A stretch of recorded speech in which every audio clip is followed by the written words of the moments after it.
Video शुरू करने से पहले अगर आपने हमारे चैनल को सब्सक्राइब नहीं किया है तो हमारे चैनल को सब्सक्राइब करके घंटी का बेल आइकन दबाना ना भूलें। तो चलिए कहानी को शुरू करते हैं। किसी को खुद से इतना भी दूर मत करो कि उसका वापस आना नामुमकिन हो जाए।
लेकिन संजू और प्रिया के रिलेशनशिप के बारे में जानने के बाद आरती बहुत उदास हो गई। दूसरे दिन से आरती फिर से चुपचाप और गुमसुम रहने लगी। अब संजू जब भी आरती से बात करने की कोशिश करता तो आरती उसकी बातों में ध्यान ना देते हुए वहाँ से चली जाती थी। आरती की चुप्पी से संजू को बेचैनी होने लगी। प्रिया से ब्रेकअप के बाद सिर्फ आरती के आने के बाद संजू के चेहरे पे मुस्कुराहट आई थी और सिर्फ आरती ही ऐसी थी जो संजू को समझती थी। संजू को अच्छे से पता था कि आरती संजू की बहुत चिंता करती है और वो उसे तकलीफ़ में कभी नहीं देख सकती। संजू ने आरती को विश्वास दिलाया कि अब संजू की ज़िंदगी में प्रिया के लिए कोई जगह नहीं है और संजू प्रिया से बहुत नफ़रत करता है। ये सुनकर आरती की खोई हुई उम्मीद वापस लौट आई और उनकी दोस्ती और मजबूत हो गई। अब वो घंटों फ़ोन में बातें करने लगे। फिर एक दिन अचानक संजू ने आरती को आई लव यू बोलकर प्रपोज़ किया। आरती खुशी से झूम उठी और आरती ने संजू को हाँ कर दिया। अब वो दोनों पहले से भी ज़्यादा बातें करने लगे और खुश रहने लगे। लेकिन कुछ दिनों बाद आरती को संजू से बातें करने में वो खुशी महसूस नहीं होती थी जो खुशी उस समय महसूस होती थी जब संजू और आरती दोस्त थे। धीरे धीरे संजू के बातें करने का तरीका बदलने लगा और वो आरती से अश्लील बातें करने लगा। संजू की ऐसी बातें सुनकर आरती को असुविधा होने लगी। कुछ दिनों बाद संजू ने आरती से ये कहकर बातें करना बंद कर दिया कि वो किसी बहुत बड़े काम में व्यस्त है। अब लगभग 1 महीना हो गया था। आरती को संजू का कॉल नहीं आया। एक दिन स्कूल में संजू खाली क्लास में एक लड़की के साथ क्लास के कोने में बैठा हुआ था। संजू उस लड़की का हाथ पकड़ के सहला रहा था। आरती को ये देखकर बहुत गुस्सा आया और वो गुस्से से संजू के पास जाने ही वाली थी कि अचानक एक लड़की ने उसको बताया, वो देखो वही है वो लड़की, संजू की गर्लफ्रेंड प्रिया, जिससे संजू बहुत प्यार करता है। इनका तो हमेशा से यही लगा रहता है। खुद ही ब्रेकअप करते हैं और खुद ही मिल जाते हैं। उस लड़की की बात सुनने के बाद आरती का दिल टूट गया और उसे बहुत तकलीफ होने लगी। आरती संजू के पास जाने के बजाय वापस घर चली गई। घर जाने के बाद आरती बहुत रोने लगी। उसे लगा कि उसकी ज़िंदगी एक ऐसे अंधेरे में चला गया जिससे बाहर आना बहुत मुश्किल था। आरती के सारे सपने टूट गए। संजू के इस तरह धोखे ने आरती के दिमाग पर बहुत बड़ा असर डाल दिया।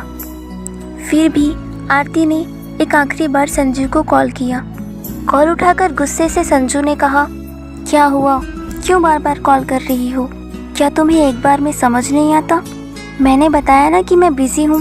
मैं कहीं भाग के नहीं जा रहा जो तुम इस तरह बार बार कॉल करके परेशान कर रही हो। अब जल्दी बोलो क्यों कॉल किया है?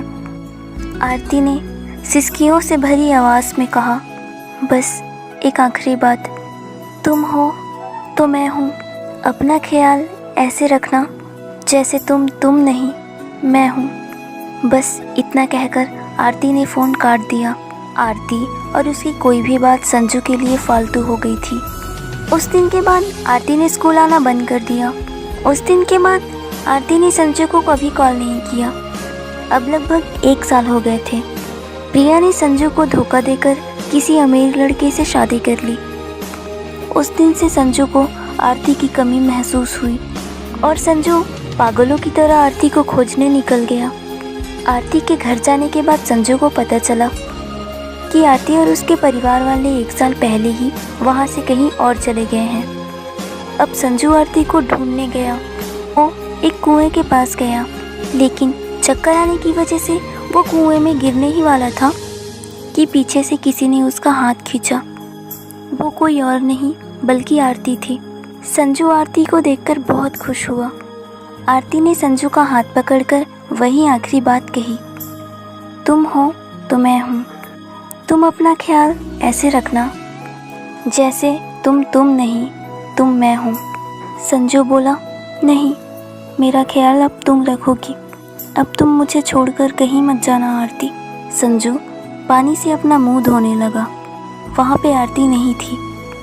वो आरती का नाम पुकारने लगा और चिल्लाकर रोने लगा। वो चलते चलते आरती के दूसरे घर में पहुँच गया। वहाँ संजू को आरती की माँ मिली। संजू ने आरती की माँ को कहा कि मुझे आरती के पास ले चलिए। कहाँ है आरती? वो तो अभी थोड़ी देर मेरे साथ थी ना, मुझसे बातें कर रही थी। उसने मुझे कुएं से गिरने से बचाया। आरती की माँ ने संजू का हाथ पकड़ा और उसे आरती के पास ले गई। लेकिन आरती उसे ऐसी हालत में मिली जिसे देखकर संजू की चीख निकल गई। आरती की माँ संजू को आरती के कब्र के पास लेकर आई थी, क्योंकि 1 साल पहले ही आरती की मौत हो चुकी थी। आरती को वापस बुलाने के लिए संजू रो रो कर बार बार चिल्लाने लगा, वापस आ जाओ आरती, मैं तुम्हारे बिना ज़िंदा नहीं रह सकता। मुझे मेरे किए पर पछतावा है, मुझे माफ़ कर दो। इतना कहकर संजू आरती की कब्र पर अपना सिर पटकने ही वाला था। इतने में ही संजू को आरती की आखिरी बात याद आई, तुम हो तो मैं हूँ। अपना ख्याल ऐसे रखना जैसे तुम नहीं तुम मैं हूँ। और यहीं पे हमारी कहानी ख़त्म हो जाती है। हमारी कहानी पसंद आई हो तो हमारी वीडियो को लाइक कीजिए, अपने दोस्तों के साथ शेयर कीजिए, हमारे चैनल को सब्सक्राइब करके घंटी का बेल आइकन ज़रूर दबाइए। मिलते हैं नेक्स्ट वीडियो में, तब तक के लिए बाय।